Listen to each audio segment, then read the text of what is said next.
Aries lurched up onto his hooves and waddled over to Atalanta, who was aiming an arrow at a dark green bottle tied between a scroll and a spade, and bumped her with his flank. "Do you mind?" she growled, stumbling sideways. Drawing back her arrow a second time, she narrowed her eyes to dark slits of concentration. Close by, Aries noticed Orpheus busily wedging the broad base of his lyre against a rock before wrestling its top into the lowest ropes of the web. Then, straightening up, the musician tapped his foot against its strings to check their bounce and jogged backwards. Meanwhile, Heracles appeared to be cuddling a tree. Aries stuck his chin up and nudged Atalanta's elbow. "I'm going to win, you know." "Are you?" "You must be joking," she muttered as Orpheus sped past, bounced on his lyre and rose gracefully into the air. "Not really," said Aries, and stamped on her bare toes, making 4 things happen ever so quickly. Number 1. Atalanta shrieked and stumbled backwards, losing her arrow blindly into the air, just as... Number 2. Orpheus grabbed hold of the top of the web with one hand and a scroll from online with the other, just as... Number 3. Atalanta's arrow spliced through the hem of his tunic, making a loud pa-chung and pinning him to the ropes, just as... Number 4. Actually, I've decided not to mention number 4 because I've remembered how you insisted on talking about pants at the start of this book. Oh no. Obviously, Orpheus wasn't wearing any during the race. Ugh, and we are not going to dwell on his rude bits. Nor will there be any pictures, oh thank goodness for that, black and white or colour. "What the?" yelped Orpheus. Spinning sideways and stuck like a fly in a cobweb, he was helpless to stop the scroll tumbling from his grasp, spiralling to the ground and landing at Aries' hooves. Snatching it up, he stomped on towards the next obstacle, leaving a furious Atalanta clutching her throbbing foot. "Yay! Aries! Give me an A! Give me an R! What's that?" Well, of course, I know I didn't have cheerleaders in the underworld. I just felt that Aries deserved a bit of support after all that cleverness, and so I was shaking my booty for him. I won't do that. But you're probably right. I ought to get back to telling you what's happening. Heracles roared his rumbling strongman's bellow, which sent bats wheeling into the dark sky, and the wretched tree had been embracing out. Oh, sorry, I'll start again. Heracles roared his rumbling strongman's bellow, which sent bats wheeling into the dark sky and wrenched the tree he'd been embracing out of the ground. Then, slamming it down, he plucked at its branches furiously until only a sharp-tipped tree trunk was left. This he hurled like a woody homemade javelin high into the web, sending its tip whistling through the handle of the spade and bringing it down with a crash, narrowly missing Aries' right ear as it speared a bank of blue rhododendrons. "Spade!" cried Heracles, powering past Aries with it tucked beneath his biceps. Up ahead, Athena squealed excitedly down the goat horn. "Jason's through the tube!" she cried, jumping up and down in her chariot. A moment later, Heracles thumped his meaty fist against the pipe, delighted by the metallic echo that ran from the other end. "Tube!" he said, rolling the word around his mouth like an olive stone. "That's right," said Athena, speaking more slowly. "The oracles heard that Earth people use it to travel underneath their cities all the time." "Tube!" repeated Heracles, holding his ear to the pipe and clucking. Heracles, as you might have gathered from this, wasn't the brightest buckle on an Argonaut's tunic. Indeed, it's probably fair to say that the muscle man was, well, all muscle. They bulged in his biceps, rippled across his shoulders and filled the space between his ears. Meanwhile, Jason flashed a smile at Athena and sauntered away, sniggering. Sauntering, rather like sniggering, are things you only do in a race when you're confident you'll win, and catching sight of Jason's smug face, Heracles threw himself into the pipe.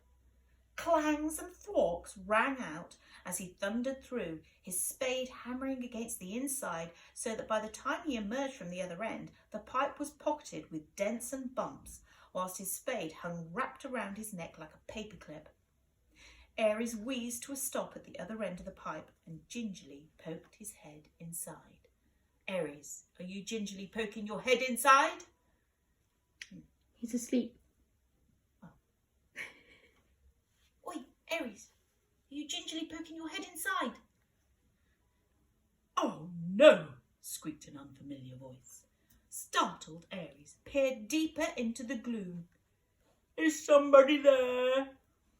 No, sniped the voice, and I don't intend to be either.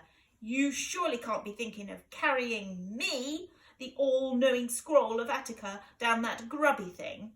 Aries pulled out his head, crossed his eyes and peered down his muzzle at the scroll. Are you peering at the scroll, Aries? Doesn't look like it. Aries pulled out his head, crossed his eyes and peered down his muzzle at the scroll. You doing it now? Yeah, good. Oh! The page-crumbling shame of being carried by a piece of livestock, squeaked the scroll, glowing white with disgust. To think I might have been won by Orpheus, musician to the gods. I could have... But Aries didn't have time to listen. Clamping his mouth on the scroll, he hunched down, sucked in his belly, flattened his ears and squashed inside. It was dark and smelled of boiled cabbage. Pushing forwards, his flanks dragged painfully against the sides of the pipe and his horns scraped along the metal. Steeling himself, he forced his broad shoulders against the pipe's cold metal, biting his lip anxiously. What if it really was this hard on earth? How would he cope without Alex? He swallowed hard. No, he didn't sigh. He swallowed hard. Ooh. If only Alex were there too, crawling along behind him, giving him advice, pushing him when necessary and complaining. Some hopes. Feeling his heart clench, he wondered if Alex had stomped back to the zoo in a huff. Aries wouldn't have blamed him, after all. He sighed. He'd hardly listened to a thing the boy had said. Can't you hurry up? Muttered the scroll. This is hardly my cup of ambrosia. Aries snorted and might have pointed out that it was hardly his idea of a good time either, thank you very much, before asking whether the scroll was aware that he was speaking to a ram of legend. However, since talking would have meant even more effort, he kept silent and squirmed resolutely on to emerge from the other end with an embarrassing squelch. Finally free, Aries stood for a moment in the moonlight.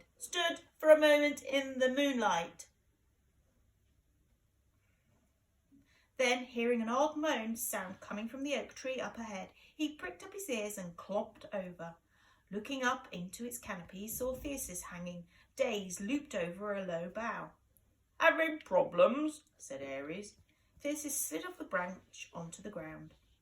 Actually, he said, shaking the leaves from his hair, I'm just getting the hang of it. Really? Sniffed Aries. Won't you have to learn how to fly first? He held out a hoof in the moonlight and admired its gleam. Of course. Whilst I don't like to brag, I was a master of aeronautics myself, you know, when I had my fleece. Those were the days, looping the loop over the Aegean Sea. So it can't be that hard, can it? Said Theseus. Not if a sheep can manage it, agreed the scroll, just before Aries flattened it with his hoof. It's not, said Aries. Not when you know the secret, that is. What secret? Demanded Theseus. He folded his arms over his chest. You might as well tell me. I mean, it's not like you're going to win, but at least if you tell me, you'll get a mention in my victor's speech. Oh, that'd be nice, said Aries, careful to keep the sarcasm from his voice.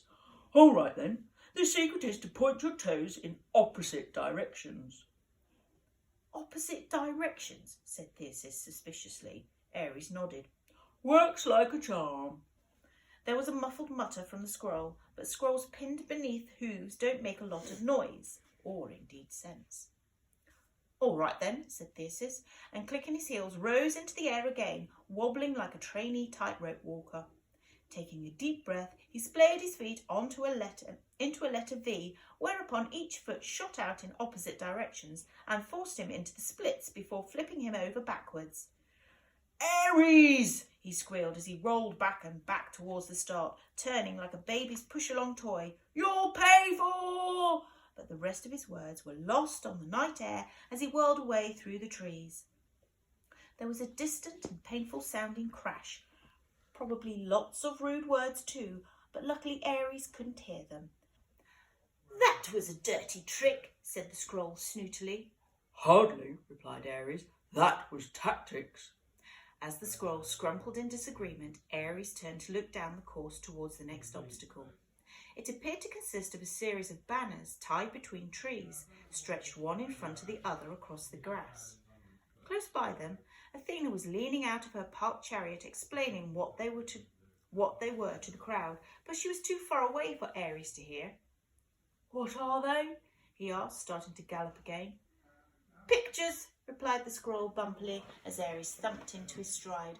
"Apparently Earth people like taking them. You're supposed to take one and swim across the lake with it, though I'd be obliged if you didn't take me into the water." The scroll flew into the air as Aries shrieked and skidded to a stop. His haunches froze, and he was only vaguely aware of the scroll muttering furiously from the grass nearby.